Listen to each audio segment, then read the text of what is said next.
Today I want to talk to you about a part of luxury that no one talks about, ever. It's not about a hotel. It's not about amazing restaurants. It's not about a destination. It is about a destination, but the premise of it is not about a destination. But it is the moment you realize you don't really need anybody else to enjoy yourself. Because somewhere along the way, we were taught that when you travel, you have to do it with someone else. You have to do it with groups. You've got to go with your girlfriends, with a bunch of couples. You shouldn't be alone.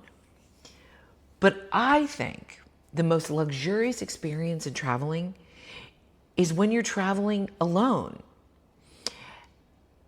Traveling alone, it makes you feel completely full. One of the first few times I traveled alone was Bordeaux.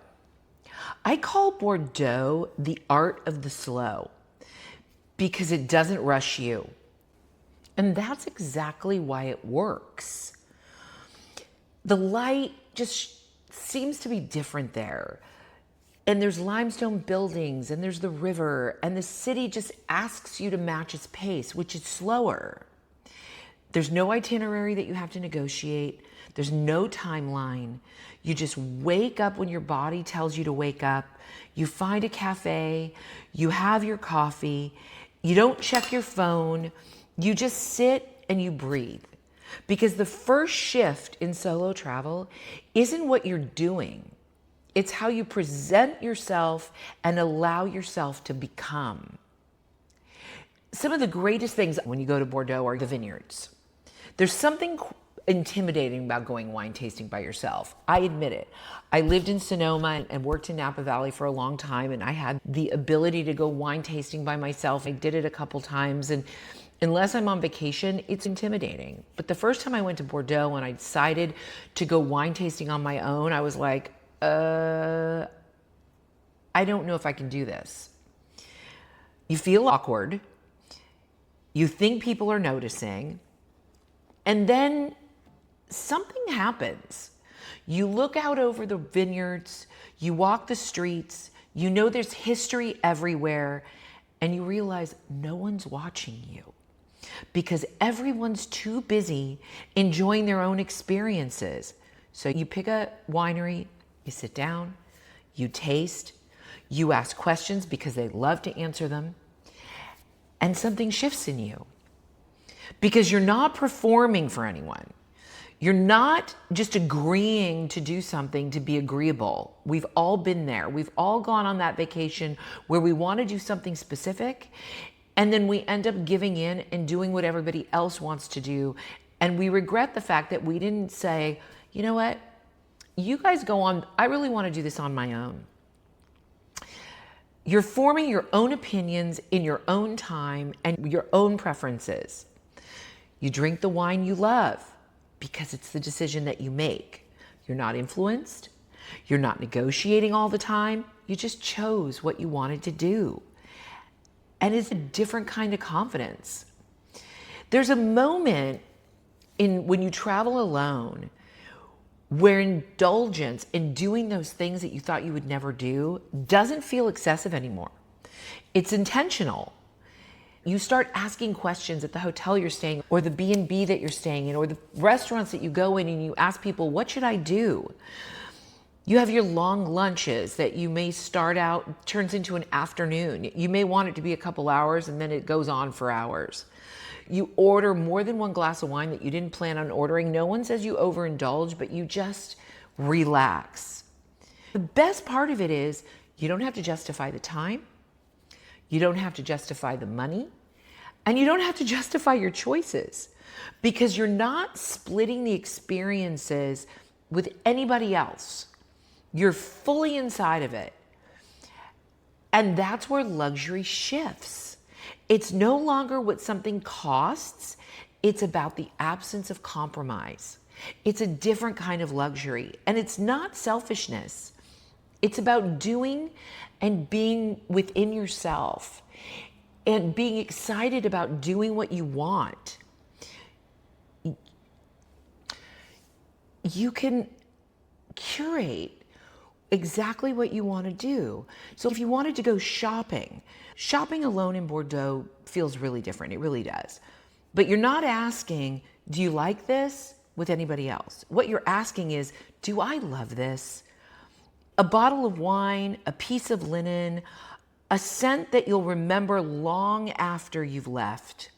There's no outside voice. There's just instinct. And the more you listen to your instinct, the stronger it becomes. Because solo travel has a way of reading your tastes, not just in things, but in experiences, in people, and how you choose to spend your time.